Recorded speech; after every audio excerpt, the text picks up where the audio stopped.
Assalamualaikum warahmatullahi wabarakatuh. Selamat datang di channel Atli Riri. Saya Riri Yakub. Jadi hari ini saya mau mengajak teman-teman untuk melakukan supervisi salah satu proyek rumah tinggal kita yang ada di Jakarta. Ini adalah supervisi rutin kita, yang mana sebenarnya kita bertujuan untuk melihat kondisi atau update terkini progres konstruksi yang ada di lapangan. Nah, kali ini progresnya sudah mulai masuk ke tahap interior dan finishing arsitekturnya. Sekarang disuruh untuk mengecek kondisi lokasi yang memang sudah dipasang kitchen set, area dapur, dan beberapa mungkin area-area lainnya yang mungkin kita harus juga supervisi.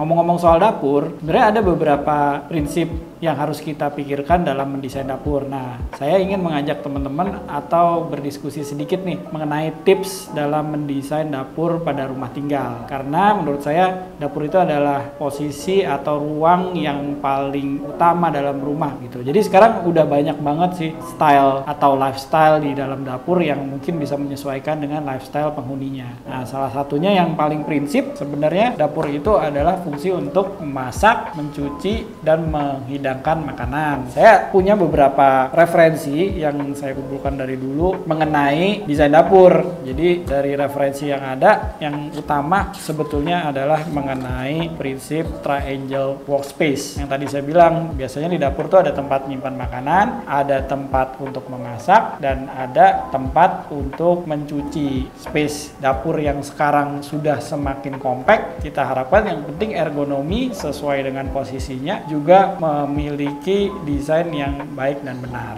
Biasanya kita mengenal dengan istilah segitiga kerja. Nah, dari tiga kegiatan itu kalau bisa urutannya itu memang benar-benar sesuai, terus juga punya kualitas material dan kualitas equipment appliances juga yang bagus, supaya dapur itu sebagai jantung daripada rumah itu juga bisa menarik dan bisa menjadi tempat yang inspiratif juga di dalam rumah.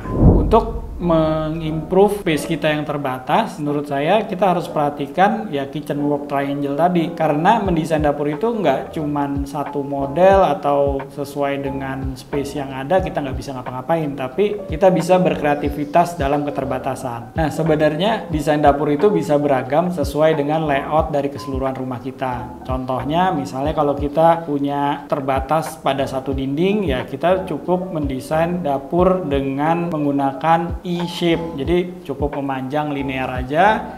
3 aktivitas tadi atau 3 kegiatan tadi bisa disusun berdasarkan top table yang linear tadi.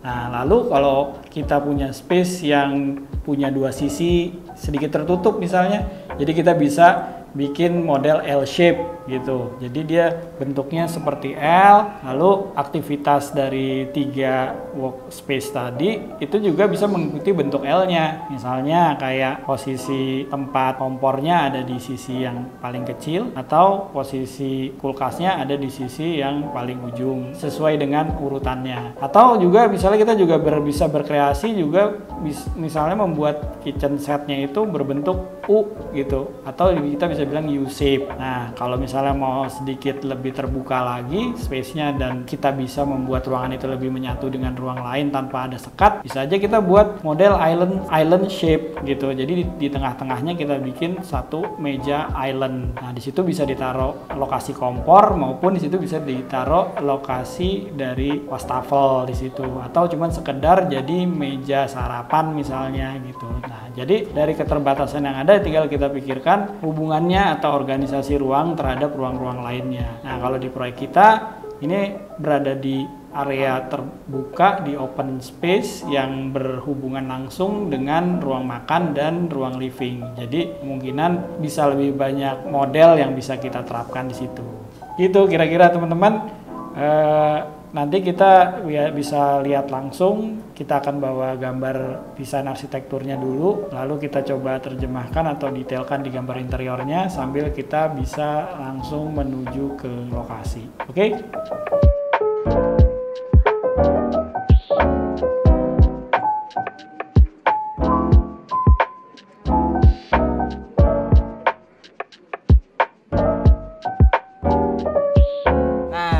Oke teman-teman, kita sekarang udah sampai nih di proyek kita yang akan kita supervisi. Jadi seperti saya bilang, kondisinya tuh sekarang udah mendekati finish.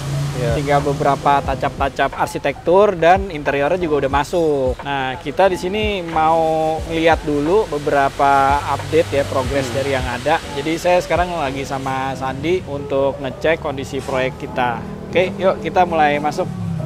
Oke Mas, jadi kita ada di proyek Poncol mana nih sebenarnya? Sebenarnya kita udah pernah melakukan supervisi di sini dan udah ada beberapa videonya untuk kita kesini gitu. Tapi sekarang progresnya udah mendekati selesai. Ini adalah lokasi proyek di Poncol, Jakarta Selatan.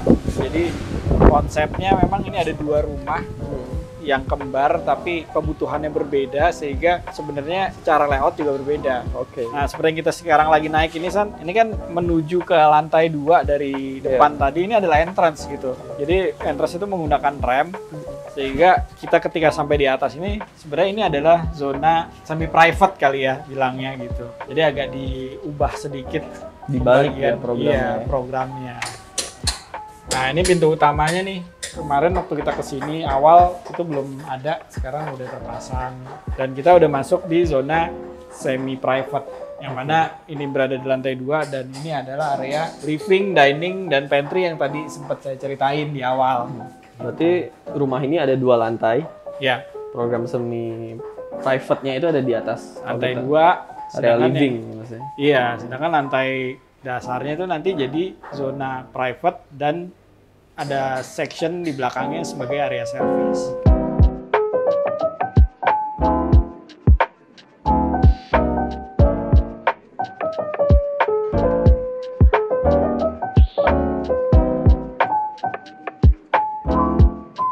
Nah, oke teman-teman, nih kita balik lagi. Ini kita berada di area utamanya lagi yang ada di lantai 2 sebagai ruang semi private-nya. Dimana kita di sini idenya memang pengen bikin terbuka, jadi kayak open plan. Kita create di situ ada area living, di sini akan jadi area dining, dan di sini adalah dapur kecilnya. Saya tadi cerita soal dapur, dimana kita dengan space yang ada tuh bisa mengoptimalkan supaya si dapur ini benar-benar bisa berfungsi dengan maksimal. Bagian yang terpenting dalam mendesain dapur adalah salah satunya pemilihan dari kitchen appliances-nya dan hardware-nya. Kebetulan kita di sini pakai produk washer untuk sink dan tap-nya. Kenapa kita pilih produk ini? Karena memang bentuknya cukup compact sesuai dengan kebutuhan dari dapur yang kita desain. Menariknya adalah dia punya 2 tempat cuci ya, ada yang besar, ada yang kecil. Mungkin nanti yang salah satunya bisa jadi tempat cuci, yang satu buat pengeringnya. Dan di sini juga tab-nya bisa lebih fleksibel karena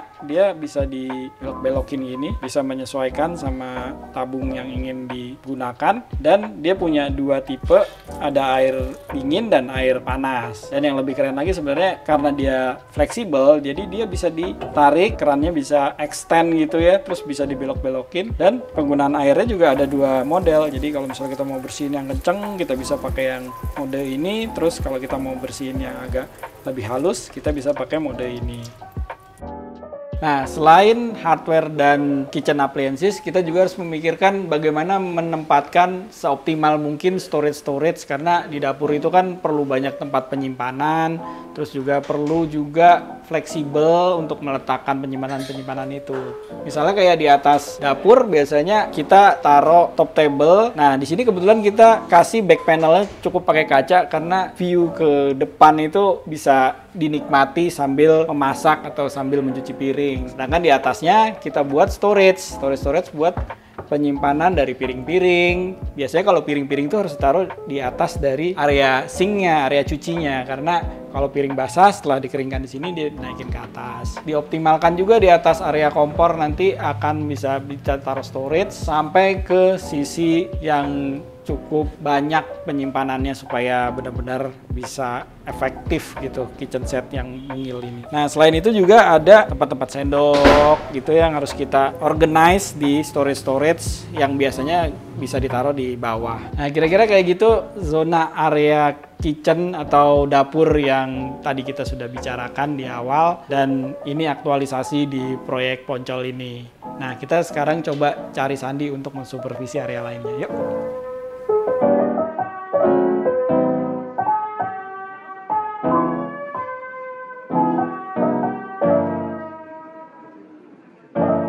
tadi kan Mas sudah ngebahas soal dapur ya. Ya. Menurut Mas Riri itu dapur yang baik itu seperti apa sih? Ya sebetulnya dapur itu kan tadi saya bilang tuh adalah jantung daripada sebuah rumah, San. Oke. Jadi yang baik itu ya memang yang sesuai dengan kebutuhan dan si kultur pemilik rumah itu sendiri.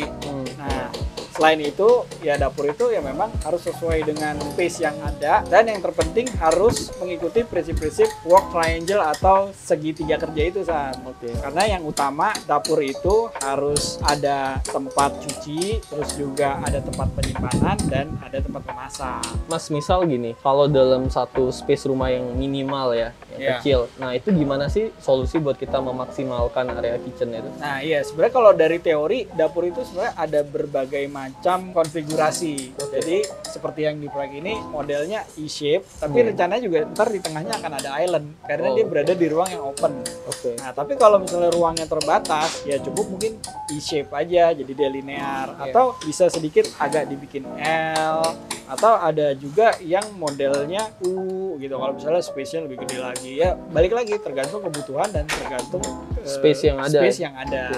Berarti sebenarnya I dengan konfigurasi I itu udah konfigurasi paling basicnya di Paling situ ya. basic. Baru mungkin pengguna menyesuaikan lagi dengan ukuran ruang yang ada ya. Iya, dan posisi di mana dapur itu berada gitu. Oke, Mas. Mungkin terakhir ya, apa Ya. sih yang perlu dipertimbangkan misal pengguna untuk memilih kitchen appliances-nya? Ya, yang pasti ukuran dimensi dari ruang mengecil, mengerucut ke ukuran dapurnya, terus mengerucut ke ukuran space daripada si appliances-nya itu ditempatkan. Space yang ada, baru kita pilih dulu. Baru kita pilih sesuai dengan kebutuhan. Nah, Oke. selain itu memang durability, terus juga fleksibilitas, Kualitas itu ya. kualitas yang baik, serta fitur-fitur yang dipakai itu menjadi salah satu pertimbangan untuk memilih kitchen appliances yang bagus. Oke. Nah, oke San, kira-kira kayak gitu ya. Nanti kita bikin laporan ke kontraktor hasil update supervisi kita kali ini. Catatan-catatannya ya. Catatannya kita biar bisa direview dan langsung Eksekusi. dieksekusi supaya proyek ini bisa kita selesaikan segera. Iya. Oke. Ya udah, kalau gitu teman-teman, makasih banyak udah ngikutin proses supervisi kita di proyek Poncol ini. Semoga proyek ini cepat selesai dan rumahnya bisa segera ditempatin. Iya. Dan buat teman-teman yang nonton, semoga juga bermanfaat ya San. Dan jangan lupa like, subscribe, dan komen. Oke, bye-bye. Bye.